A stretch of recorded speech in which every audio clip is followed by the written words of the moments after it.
Hello प्यारे बच्चों, क्या हाल चाल। उम्मीद है आप सब लोग अच्छे होंगे। तो बच्चों इस वीडियो में हम बात करने वाले हैं अपघटन अपक्रिया। तो बच्चों क्या होता है अपघटन अपक्रिया। तो बच्चों ऐसी अपक्रिया जिसमें कोई एक पदार्थ या अभिकारक टूटकर दो या दो से अधिक नए पदार्थ बनाता है, तो ऐसी अपक्रिया को बोलते हैं बच्चों अपघटन अपक्रिया। बच्चों आपने एक रिएक्शन पढ़ा था संयोजन अपक्रिया यानी कि योगात्मक अपक्रिया। उसमें क्या था बच्चों, जब दो या दो से अधिक पदार्थ मिलकर एक नया पदार्थ बनाते थे तो इस रिएक्शन को बोलते थे बच्चों योगात्मक अपक्रिया। जब दो या दो से अधिक पदार्थ मिलकर एक नया पदार्थ बनाते हैं तो इस रिएक्शन को बोलते हैं योगात्मक अपक्रिया। और जो बच्चों अपघटन अपक्रिया होती है यानी कि कंपोजिशन रिएक्शन,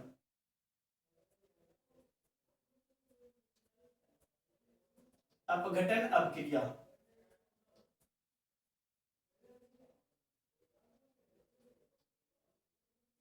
कंपोजिशन रिएक्शन।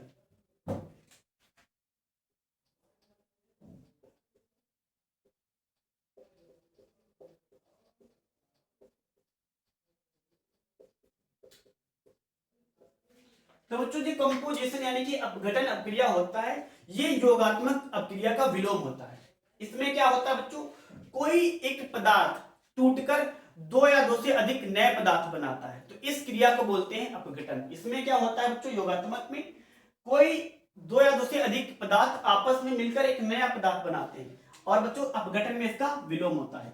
कोई एक पदार्थ टूटेगा और दो या दो से अधिक पदार्थ नए पदार्थ बनाता है। तो बच्चों इसकी हम कुछ रिएक्शंस की बात कर लेते हैं। जैसे बच्चों कैल्शियम कार्बोनेट को जब आप हीट करते हो, कैल्शियम कार्बोनेट CaCO3 तो जब बच्चों आप हीट करते हो, ऊष्मा देते हो, तो बन जाता है बच्चों कैल्शियम ऑक्साइड और कार्बन डाइऑक्साइड। तो बच्चों जब कैल्शियम कार्बोनेट को गर्म करते हैं तो दो नए पदार्थ बनाता है, कैल्शियम ऑक्साइड यानी कि कली चूना और कार्बन डाइऑक्साइड।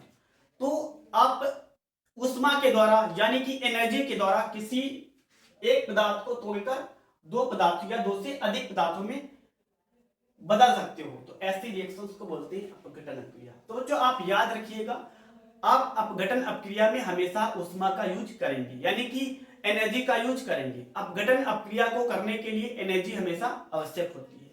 जैसे बच्चों आप किसी पत्थर को तोड़ते हो या ईंट को तोड़ते हो या लकड़ी को तोड़ते हो तो उसमें आपकी एनर्जी खत्म होती है। ऐसे ही बच्चों यहाँ पर भी किसी पदार्थ को तोड़ने के लिए एनर्जी की आवश्यकता होती है। तो बच्चों आप इसमें एनर्जी तीन प्रकार से दे सकते हैं। तो जो नंबर एक है बच्चों, आप ऊष्मा दे सकते हो यानी कि इसे तोड़ने के लिए ऊर्जा की आवश्यकता होती है, तो आप तीन प्रकार से ऊर्जा दे सकते हो। तो जो नंबर एक तरीका है बच्चों ऊष्मा के द्वारा यानी कि रिएक्शन को हीट करके।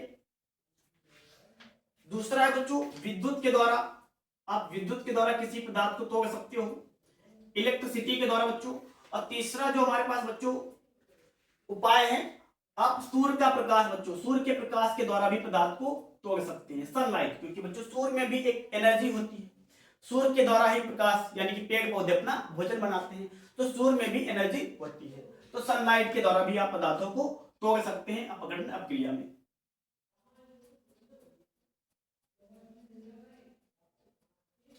तो बच्चों पहला तरीका है आप ऊष्मा के रूप में ऊर्जा दे सकते हो यानी कि हीट के रूप में, इलेक्ट्रिसिटी के रूप में ऊर्जा दे सकते हो, और सनलाइट के रूप में आप एनर्जी दे सकते हो। तो तीन प्रकार से बच्चों आप पदार्थों को तोड़ सकते हो एनर्जी के रूप में। तो पहले बच्चों बात करेंगे हम ऊष्मा के रूप में अपक्रिया को तोड़ेंगे, कोई एक ऐसा रिएक्शन जिसमें हम लोग बच्चों ऊष्मा का यूज करेंगे। तो नोट करें बच्चों आप कॉपी पे, जब लेड नाइट्रेट बच्चे या पहला रिएक्शन लिखेंगे बच्चों लोग फेरस सल्फेट FeSO4 को हीट करते हैं, ऊष्मा देते हैं बच्चों। तो यह बच्चों FeSO4 ferric oxide Fe2SO4 sulphur dioxide और SO3 में टूट जाता है।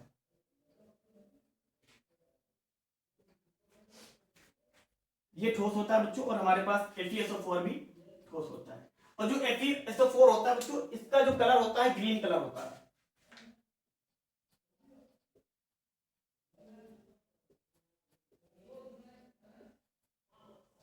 और बच्चों टूटता है फेरिक ऑक्साइड, इसका कलर होता है रेड कलर, या बोल सकते हो बच्चों रेडिश रेड।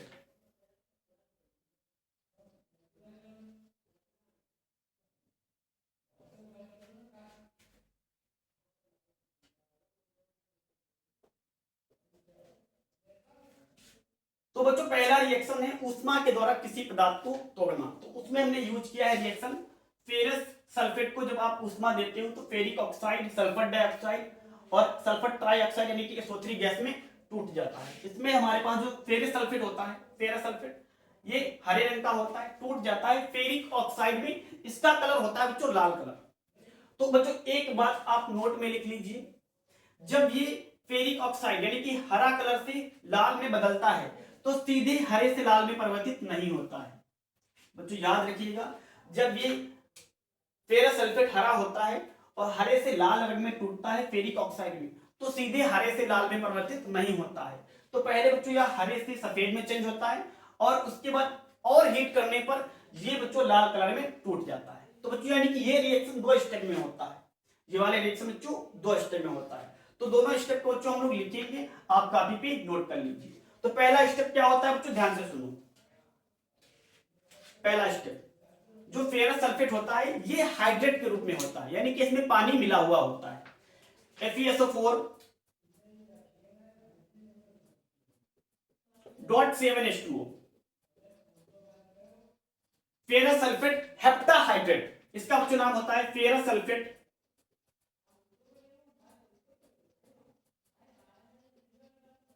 और हेप्टाहाइड्रेट।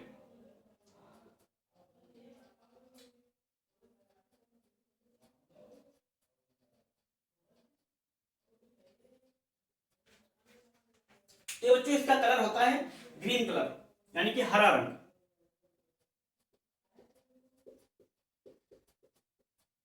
तो बच्चों जब इसको हीट करते हैं यानी कि ऊष्मा देते हैं तो इसमें से जो बच्चों 7H2O का अणु है अलग हो जाता है, यानी कि बन जाता है FeSO4 प्लस 7H2O। तो जो FeSO4 बनता है इसका कलर होता है बच्चों सफेद, यानी कि हमने कहा था ना जो हमारे पास FeSO4 होता है ये ग्रीन कलर का होता है और Fe2O3 यानी कि फेरिक ऑक्साइड में टूटता है तो लाल बनता है, लेकिन ये सीधे हरे से लाल में परिवर्तित नहीं होता है। पहले ये लाल, पहले हरा होता है, उसको थोड़ा सा हीट करते हैं जिससे ये इसका सफेद कलर हो जाता है, और ज्यादा हीट करने पर ये लाल रंग में बदल जाता है। तो बच्चों हमारे पास यानी कि जब ये सफेद होता है तो इसमें से जो 7H2O का अणु है अलग हो जाता है। जब इस रिएक्शन को और हीट करते हैं, FeSO4 को और ज्यादा हीट करते हैं, अधिक ऊष्मा देते हैं, अधिक ऊष्मा देते हैं बच्चों, यानी कि अधिक और गरगमने पर, तीव्र ऊष्मा देने पर,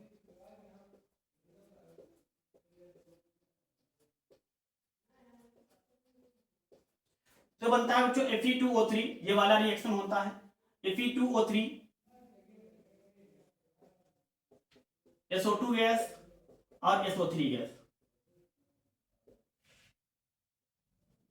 अब इसको बच्चों बैलेंस कर लेंगे, यहाँ पे Fe2 है या सल्फर 2 है तो यहाँ पर भी 2 लगा देंगे, इस वाले में भी यही होगा, 2 सल्फर है तो यहाँ भी 2 लगा देंगे। तो इस तरीके से बच्चों ये रिएक्शन होता है। तो आप याद रखिएगा, आपको एग्जाम यानी कि ऑब्जेक्टिव में पूछता है क्या होता है जब फेरस सल्फेट को गर्म किया जाता है। तो बच्चों जब पहले स्टेप में होता है तो ये फेरस सल्फेट यानी कि फेरिक ऑक्साइड, फेरस, यहां से ध्यान दो, जब पहला स्टेप होता है ये वाला, तो यहां से जो फेरस सल्फेट होता है फेरस सल्फेट में ही चेंज होता है, बस यहां से जो डॉट हेप्टाहाइड्रेट था ये जलता और निकल जाता है जिससे सफेद रंग आता है। दूसरे स्टेप में ये हमारे पास फेरस सल्फेट लाल रंग फेरिक ऑक्साइड में बदल जाता है। तो जब आप फेरस सल्फेट को हीट करते हैं तो लाल रंग का फेरिक ऑक्साइड बनता है। तो आप इसे याद रखिएगा, आपसे पूछेगा क्या होता है जब फेरस सल्फेट को गर्म किया जाता है, तो लाल रंग के बच्चों फेरिक ऑक्साइड में टूटता है। तो इसे बच्चों आप नोट कर लीजिए। अब नेक्स्ट रिएक्शन बच्चों हम लोग दूसरा रिएक्शन हमारे पास है एक और इसी का यानी कि ऊष्मा के द्वारा हम लोग रिएक्शन को यूज करने वाले हैं कि जिसमें ऊष्मा के द्वारा किसी पदार्थ को तोड़ा जाता है। इसके बाद हम लोग यूज देखेंगे रिएक्शन को इलेक्ट्रिसिटी के द्वारा और फिर सनलाइट के द्वारा।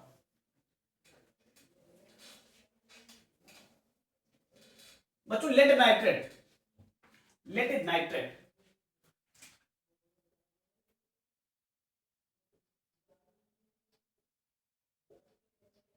तो बच्चों इसका रासायनिक फार्मूला बनाना बहुत आसान होता है।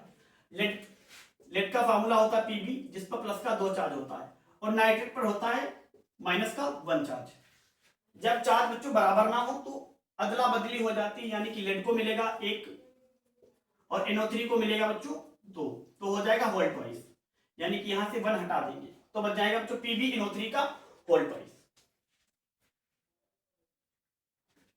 तो बच्चों क्या होता है जब हम लोग लेड नाइट्रेट को हीट करते हैं या नए यौगिक बनाता है, यानी कि नए उत्पाद बनाता है, लेड ऑक्साइड बनता है बच्चों,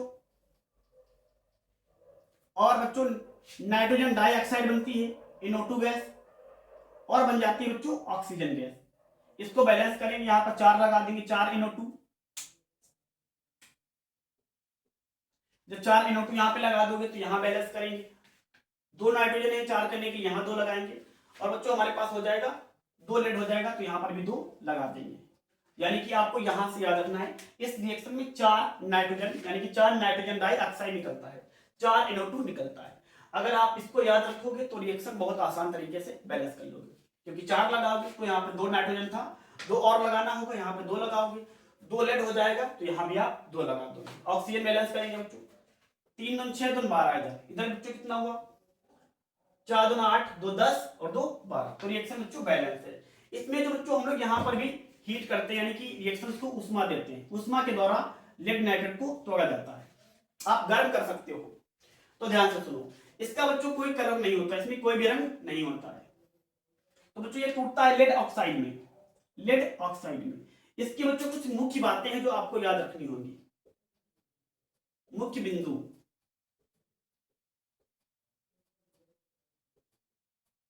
पहला बिंदु बच्चों ये है, यानी कि पहला पॉइंट ये है, जो हमारे पास NO2 गैस निकलता है बच्चों, ये NO2 गैस, ये एक दुर्गंध युक्त धुआं निकलता है बच्चों इसका, ये एक दुर्गंध धुआं होता है।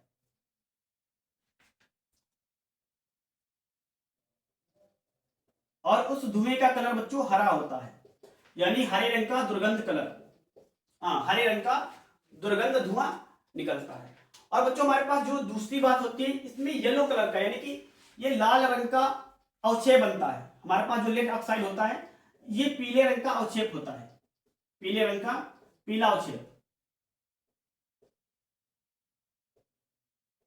तो बच्चों 2 बातें इसकी आपको याद रखना है, जब लेड नाइट्रेट को आप गर्म करते हो तो बनता है बच्चों लेड ऑक्साइड, नाइट्रोजन डाइऑक्साइड और ऑक्सीजन गैस। तो बच्चों इसे भी आप नोट कर लीजिए, ये भी बच्चों हीट के द्वारा रिएक्शन संपन्न होती है। लेड नाइट्रेट को जब गर्म किया जाता है PbNO3 का होल ट्वाइस, तो यहां से लेड ऑक्साइड बनता है जो पीले रंग का अवक्षेप देता है, और नाइट्रोजन डाइऑक्साइड जो एक हरे धुआं के रूप में निकलती है, और इसमें से बच्चों एक दुर्गंध यानी कि तीव्र गंध आती है, यानी कि जिससे आपकी आंखों में आंसू निकलने लगेंगे, ऐसी गैस होती है बच्चों ये। तो और ऑक्सीजन गैस भी निकलती है, ये भी गैस होता है बच्चों, और O2 भी गैस होता है। और यहाँ पे लेड ऑक्साइड जो होता है पीले रंग का ठोस अवक्षेप होता है, यहाँ पे लेड नाइट्रेट भी ठोस होता है। तो इसे आप बच्चों नोट कर लीजिए। इसमें एक पॉइंट और है बच्चों, जब ये रिएक्शन होती है तो बच्चों इसमें से टूटने की आवाज आती है, यानी कि क्रैकिंग साउंड आता है, टूटने की आवाज आती है, चिट चिट टूटने की आवाज आती है बच्चों। तो इसी भी आप याद रखिए, जैसे बच्चों कोई नमक जैसा टूटता है ना, हीट करते हैं पट पट के रूप में, ऐसे ही जब ये लेड नाइट्रेट को हीट किया जाता है तो इसमें से भी एक आवाज आती है। तो 3 पॉइंट याद रखिए बच्चों इस रिएक्शन में। पहले बच्चों यानी कि इसमें साउंड आता है, दूसरा जो लेड ऑक्साइड होता है पीले अवक्षेप में टूटता है, यानी कि इसका पीला रंग आता है, और जो ये बच्चों नाइट्रोजन डाइऑक्साइड गैस है ये एक हरे धुएं के रूप में निकलती है, और इसमें एक तीव्र गंध होती है, यानी कि एक ऐसा धुआं जो बच्चों आंखों में जलन उत्पन्न कर सकता है, तो ऐसा धुआं निकलता है। इसे भी बच्चों आप नोट कर लीजिए। अब बच्चों हम लोग बात करने वाले हैं इलेक्ट्रिसिटी के द्वारा किसी भी अपक्रिया को तोड़ना, यानी कि विद्युत के द्वारा। तो इसे आपने नोट कर लिया होगा। तो अब बच्चों बात करेंगे हम लोग इलेक्ट्रिसिटी के द्वारा, विद्युत के द्वारा किसी अपक्रिया को कैसे तोड़ा जाता है। तो इसमें भी बच्चों याद रखना, अगर आपको ऑप्शन में आए या वैकल्पिक में पूछा जाए जब लेड नाइट्रेट को गर्म करते हैं तो क्या होता है, तो पीले रंग का लेड ऑक्साइड का अवक्षय बनता है, NO2 गैस बनती है जिसका हरे रंग का धुआं होता है, जिसमें से एक तीज धुआं निकलता है और गंध भी होती है। अब बच्चों बात करेंगे हम लोग विद्युत के द्वारा जब किसी भी पदार्थ को तोड़ा जाता है, इलेक्ट्रिसिटी के द्वारा, करंट के द्वारा, तो बच्चों हम लोग उसमें लिख लेंगे जल का रिएक्शन H2O लिक्विड फॉर्म में होता है। जब विद्युत प्रवाहित की जाती है बच्चों, करंट यानी कि इलेक्ट्रिसिटी, जब विद्युत प्रवाहित की जाती है बच्चों तो जल हाइड्रोजन और ऑक्सीजन गैस में टूट जाता है, हाइड्रोजन गैस और ऑक्सीजन गैस में टूटता है। इसको बैलेंस करेंगे बच्चों, यहां पर 2 ऑक्सीजन है, तो क्योंकि हमारे पास गैस द्विपरमाणुक अणु होती है तो इसे हम O के रूप में नहीं लिख सकते, क्योंकि जितनी भी हमारे पास गैसें होती हैं वो द्विपरमाणुक अणु होती है। जैसे क्लोरीन Cl2 के रूप में रहता है, ब्रोमीन Br2 के रूप में रहता है, उसी प्रकार बच्चों हमारे पास ऑक्सीजन O2 के रूप में रहता है, नाइट्रोजन N2 के रूप में रहता है। तो जितनी भी गैसें होती हैं बच्चों द्विपरमाणुक अणु होती है, यानी कि उनके 2 परमाणु आपस में जुड़े हुए होते हैं। तो यहाँ पे O2 हो जाएगा 2 ऑक्सीजन, तो यहाँ 2 लगाएंगे। अब यहाँ पर 4 हाइड्रोजन, तो यहाँ पर भी 2 लगा देंगे। तो बच्चों ये होती है विद्युत के द्वारा रिएक्शन, जब इलेक्ट्रिसिटी के द्वारा किसी भी अपक्रिया को यानी किसी भी पदार्थ को तोड़ा जाता है। तो इस रिएक्शन को बच्चों याद रखिएगा। अब इसमें बच्चों आपको पूछेगा वैकल्पिक में, जब जल को विद्युत के द्वारा तोड़ा जाता है तो ऑक्सीजन एनोड पर मुक्त होता है या कैथोड पर मुक्त होता है, यानी कि ऑक्सीजन गैस एनोड के साथ निकलती है या कैथोड के साथ निकलती है। तो बच्चों ध्यान से सुनो, हम एक बना रहे हैं बच्चों वैद्युत अपघट्य, यानी कि एक विलयन। यहां पर 2 इलेक्ट्रोड लगाएंगे बच्चों, इसको बैटरी के द्वारा जोड़ देंगे।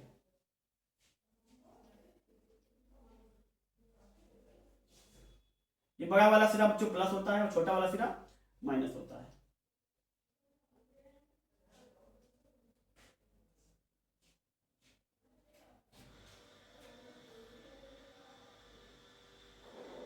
तो बच्चों क्या करता है, हमने एक जल ले लिया यानी कि वाटर, शुद्ध जल बच्चों बोलेंगे या वाटर बोल देंगे। इसमें हमने जल लिया और करंट प्रवाहित किया, बैटरी के द्वारा जोड़ दिया। तो हमारे पास बच्चों ऑक्सीजन गैस होती है वो एनोड, यानी कि जो प्लस वाला सिरा होता है वो एनोड होता है और माइनस वाला सिरा कैथोड।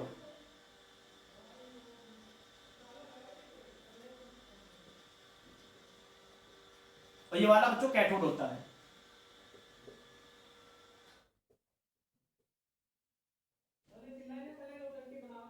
तो बच्चों एनोड पे ऑक्सीजन मुक्त होती है, एनोड पे ऑक्सीजन मुक्त होती है, और कैथोड पे बच्चों हाइड्रोजन मुक्त होती है।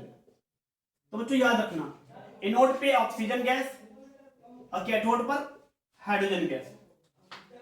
तो इस रिएक्शन में जो बच्चों हमारा एक और क्वेश्चन पूछता है, जब जल में विद्युत धारा प्रवाहित की जाती है तो हाइड्रोजन और ऑक्सीजन का अनुपात क्या होता है। तो बच्चों ध्यान से देखो, हमारे पास कितना ऑक्सीजन है, यहाँ पे 1 ऑक्सीजन मिला है और हाइड्रोजन कितना मिला है बच्चों, 2 हाइड्रोजन मिला है।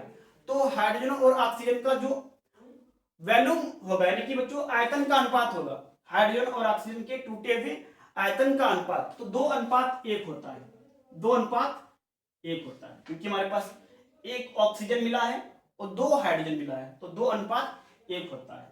ये बच्चों होता है आयतन अनुपात, आयतन का अनुपात। जल में विद्युत प्रवाहित करने पर हाइड्रोजन और ऑक्सीजन गैस का आयतन में अनुपात होता है 2:1। ये बच्चों द्रव्यमान में अनुपात पूछे, द्रव्यमान में अनुपात बताओ, ये 2 आयतन में अनुपात आया है, यदि द्रव्यमान में अनुपात पूछे तो बच्चों यहां से दोनों का द्रव्यमान निकालेंगे। यहां से 1 हाइड्रोजन का 1 होता है तो 4 का हो जाएगा 4, और 1 ऑक्सीजन का 16 होता है तो 4 का हो जाएगा बच्चों 32 हो जाएगा, यानी कि 4 × 8 = 32, तो 1:8 हो जाएगा बच्चों। यदि द्रव्यमान का अनुपात पूछे तो 1:8 हाइड्रोजन और ऑक्सीजन का। यदि आयतन का अनुपात पूछे तो हाइड्रोजन और ऑक्सीजन का अनुपात आएगा बच्चों 2:1। तो इसे भी आप याद रखिए, हाइड्रोजन और ऑक्सीजन का आयतन में अनुपात 2:1 और द्रव्यमान हाइड्रोजन और ऑक्सीजन का द्रव्यमान में अनुपात 1:8। तो इसे भी बच्चों आप नोट कर लीजिए। अब जो बच्चों अगला रिएक्शन होता है, अब सनलाइट के द्वारा हम किसी भी पदार्थ को तोड़ेंगे, यानी कि सूर्य के प्रकाश के द्वारा। हाँ बच्चों, इसमें एक हमने पॉइंट कुछ और लिखने हैं, आप नोट कर लीजिए। यानी कि जब हम जल में विद्युत धारा प्रवाहित कर रहे होते हैं, H2O में यानी कि लिक्विड था, हमने विद्युत धारा प्रवाहित की, करंट, तो हाइड्रोजन गैस और ऑक्सीजन गैस मुक्त होता है। तो बच्चों हमारे पास एक यार नोट में आप पॉइंट याद रखना, जो शुद्ध जल होता है, शुद्ध जल बच्चों विद्युत का अच्छा कंडक्टर नहीं होता, यानी कि विद्युत का अच्छा चालक नहीं होता है। शुद्ध जल विद्युत का अच्छा चालक नहीं होता है।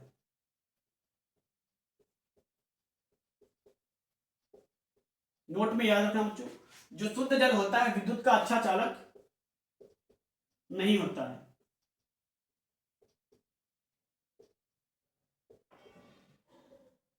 यानी कि इसमें से बच्चों अच्छे तरीके से करंट फ्लो नहीं होता है।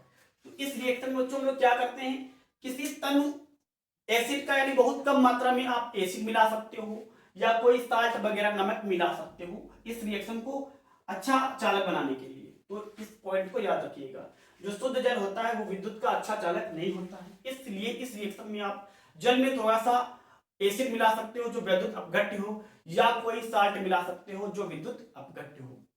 तो हम इसमें थोड़ा सा विद्युत अपघट्य या कोई भी तनु अम्ल यूज कर सकते हैं, या अपन बेस भी यूज कर सकते हैं। तो इसे भी बच्चों आप नोट कर लीजिए। जो नेक्स्ट रिएक्शन है बच्चों, अब सूर्य के प्रकाश के द्वारा हम लोग गर्म करेंगे, किसी पदार्थ को तोड़ेंगे। उसमें बच्चों दो इंपॉर्टेंट रिएक्शन है जो काफी बार पूछे जाते हैं, और ऑप्शन में तो एक दो उसका प्रश्न बनता ही है। यानी कि सूर्य के प्रकाश के द्वारा बच्चों पदार्थ को तोड़ना, सनलाइट।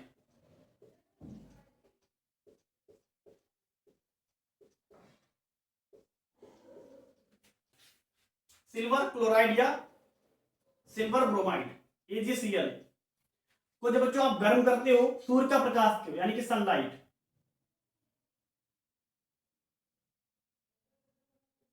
सूर्य का प्रकाश, तो बच्चों हमारे पास सिल्वर अलग हो जाता है और क्लोरीन भी अलग हो जाता है। तो बच्चों अभी हमने बात की, जो गैस होती है वो द्विपरमाणुक होती है, वो सिंगल अवस्था में नहीं रह सकती, तो यहाँ पे दो लगा देंगे। क्लोरीन हमारे पास गैस है तो वो द्विपरमाणुक अणु होती है, द्विपरमाणुक अणु।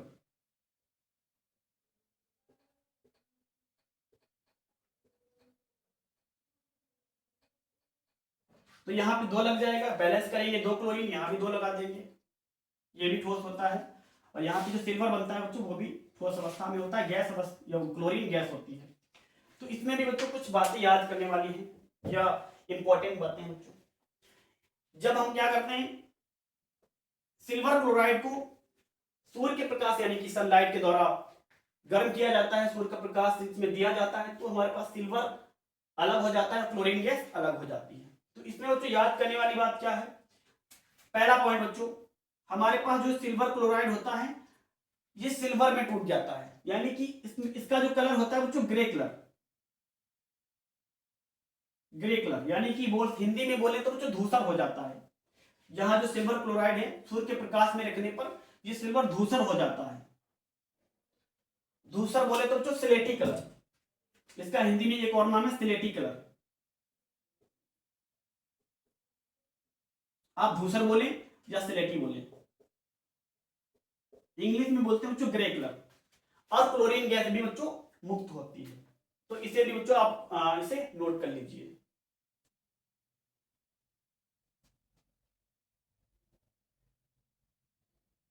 और बच्चों इसका एक और सेम रिएक्शन होता है, सिल्वर ब्रोमाइड AgBr, AgBr इसको भी बच्चों जब सूर्य के द्वारा गर्म करते हैं, सूर्य का प्रकाश,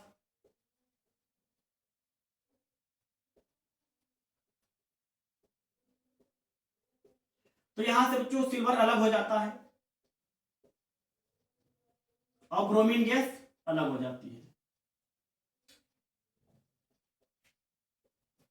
तो ये बच्चों रिएक्शन दोनों सेम रिएक्शन होता है, दोनों सूर्य के प्रकाश में अपघटित हो जाते हैं। तो बच्चों इसका यूज क्या होता है, यानी कि पहले यूज करने से बात कर ले बच्चों। एक क्वेश्चन आता है, सिल्वर क्लोराइड या सिल्वर ब्रोमाइड को काले डिब्बे या रंगीन डिब्बों में भरकर रखा जाता है, क्यों? जो हमारे पास बच्चों सिल्वर क्लोराइड होता है या सिल्वर ब्रोमाइड होता है, AgCl या AgBr, इसको बच्चों हम लोग काले डिब्बों में भरकर रखते हैं, सफेद कलर के डिब्बे में इसे नहीं रखा जाता या पारदर्शी डिब्बों में नहीं रखा जाता है। क्यों नहीं रखा जाता बच्चों, ध्यान से सुनो। क्योंकि बच्चों हमारे पास इसे सफेद डिब्बे या पारदर्शी डिब्बे में रखा जाएगा तो इसमें सूर्य का प्रकाश पहुंच जाएगा और सूर्य के प्रकाश से बच्चों ये दोनों रिएक्शन कर लेंगे जिससे टूट जाएंगे। ये वाला टूटेगा Ag और क्लोरीन गैस में, यदि AgBr रखा होगा तो टूट जाएगा Ag और ब्रोमीन गैस में। तो हमारे पास ये रिएक्शन हो जाती है, इसलिए बच्चों इसे हम लोग काले डिब्बे में भरकर रखते हैं। यदि आप इसे काले डिब्बे में नहीं रखोगे या रंगीन डिब्बों में नहीं रखोगे तो हमारे पास सिल्वर क्लोराइड होता है, इसका कहीं ना कहीं यूज होता है। जो सिल्वर क्लोराइड होता है वैज्ञानिक लोग या इसे प्रयोगशाला में रखा जाता है, यदि हम लोग इसको काले डिब्बे में नहीं रखेंगे तो सिल्वर क्लोराइड टूट जाएगा Ag में और क्लोरीन में, तो हमारे पास सिल्वर क्लोराइड बेकार हो जाएगा। तो इसलिए सिल्वर क्लोराइड की रिएक्शन ना हो सूर्य से या सूर्य के प्रकाश से, इसलिए इसे काले डिब्बे में भरकर रखा जाता है या रंगीन डिब्बों में, क्योंकि जो कलर डिब्बे होते हैं, काले रंग का डिब्बा होता है, उसमें सूर्य का प्रकाश अंदर प्रवेश नहीं कर पाता है। और यह बच्चों आप रख सकते हो उसे Ag ब्रोमीन को भी आप रंगीन डिब्बों में भरकर रख सकते हो, रखा जाता है बच्चों, क्योंकि हमारे पास रिएक्शन ना हो जिससे AgBr सिल्वर और ब्रोमीन में ना टूटे। तो दोनों रिएक्शन को बच्चों यानी कि दोनों पदार्थों को अपक्रिया से बचाने के लिए रंगीन डिब्बों में भरकर रखा जाता है।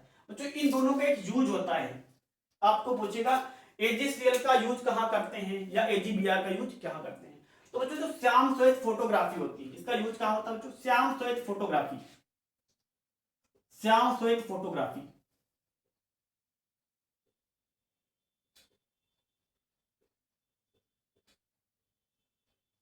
श्याम श्वेत फोटोग्राफी में बच्चों इसका उपयोग किया जाता है। इन दोनों रिएक्शंस का यानी कि इन दोनों का श्याम श्वेत फोटोग्राफी में उपयोग होता है। तो बच्चों उम्मीद है आपको अपघटन अपक्रिया समझ में आई होगी। बच्चों एक वियोजन अपक्रिया होती है जो इसकी सेम रिएक्शन होती है, अपघटन के ही जैसी होती है, या वियोजन को अपघटन ही आप बोल सकते हो, बस उसमें एक थोड़ा सा डिफरेंट होता है। यानी कि आप इसे नोट कर लीजिए, हम इसे मिटा रहे हैं तो बच्चों एक वियोजन भी इसे बोल सकते हैं, उसको भी बोलते हैं कंपोजिशन रिएक्शन।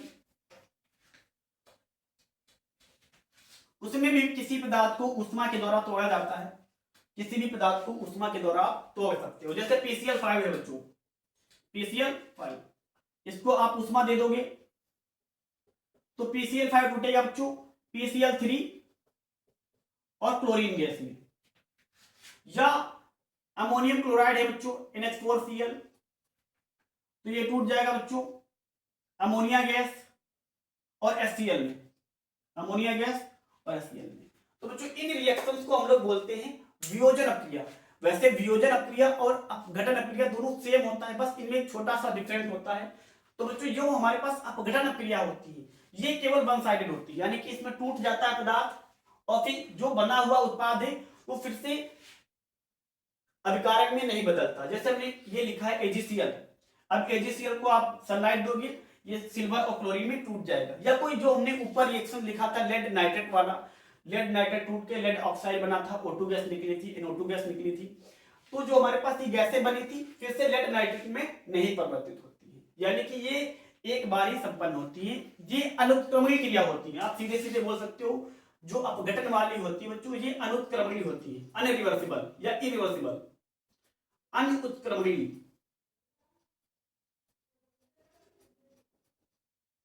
तो जो हमारे पास जो अपघटन क्रिया होती है ये अनुत्क्रमणीय होती है, टूटने के बाद फिर से जुड़ नहीं सकती है। वियोजन वाली क्रिया क्या होती है बच्चों, ये भी टूटती हैं बिल्कुल सेम इसी तरीके से, ये प्रोसेस इसमें भी लगता है वियोजन में भी, ये भी अभिक्रिया ऊष्मा देने पर टूट जाती है। लेकिन क्या होता है, ये रिएक्शंस उत्क्रमणीय होती है, यानी कि टूटने के बाद ये PCl3 और Cl2 दोनों फिर से PCl5 बना सकते हैं। NH4Cl को आपने ऊष्मा दी और टूट गया, अब ये NH3 और HCl फिर से आपस में जुड़कर NH4Cl बना सकते हैं। तो दोनों में ये डिफरेंट होता है बच्चों, हमारे पास ये रिएक्शन टूट के फिर से आपस में जुड़ सकते हैं, यानी कि ये कहीं ना कहीं उत्क्रमणीय क्रिया होती है, उत्क्रमणीय रिएक्शन, उत्क्रमणीय अभिक्रिया। तो बच्चों इसे भी आप याद रखिएगा। यदि इन दोनों में से पूछे कौन उत्क्रमणीय है और कौन अनुत्क्रमणीय, यानी कौन अपघटन अभिक्रिया है और कौन वियोजन अभिक्रिया है, तो ये वाली बच्चों अपघटन अभिक्रिया होती है जो एक साइड में टूटती है, और वियोजन वाली क्या होती है, तो टूट भी जाती है और फिर से जुड़ भी जाती है। एक और इनमें अंतर होता है, ये वाली रिएक्शन बच्चों मुख्य रूप से आयनों में टूटती है। ज्यादातर बच्चों जब इनको पानी में घोला जाता है तो ये आयनों में टूट जाती है, तो इनको बोलते हैं वियोजन अभिक्रिया। और ये दोनों लगभग सेम होती है, बस इनमें छोटा सा डिफरेंट होता है। ये वाली अनुत्क्रमणीय अभिक्रिया होती है अपघटन वाली, और ये जो वियोजन वाली होती है ये उत्क्रमणीय अभिक्रिया होती है। तो बच्चों उम्मीद है आपको सभी बातें समझ में आई होंगी। यदि बच्चों वीडियो अच्छा लगा हो तो वीडियो को लाइक करो, चैनल को सब्सक्राइब करो, और कमेंट बॉक्स में कमेंट करके बताओ कि AgCl यानी कि हमारे पास जो ये वाली रिएक्शन, इन दोनों AgCl वाली और AgBr वाली दोनों रिएक्शन सूर्य के प्रकाश में यानी कि रंगीन डिब्बों में भरकर रखा जाता है क्यों, इसे कमेंट बॉक्स में कमेंट करके जरूर बताएं, और बच्चों इसे अपने दोस्तों में शेयर जरूर करें।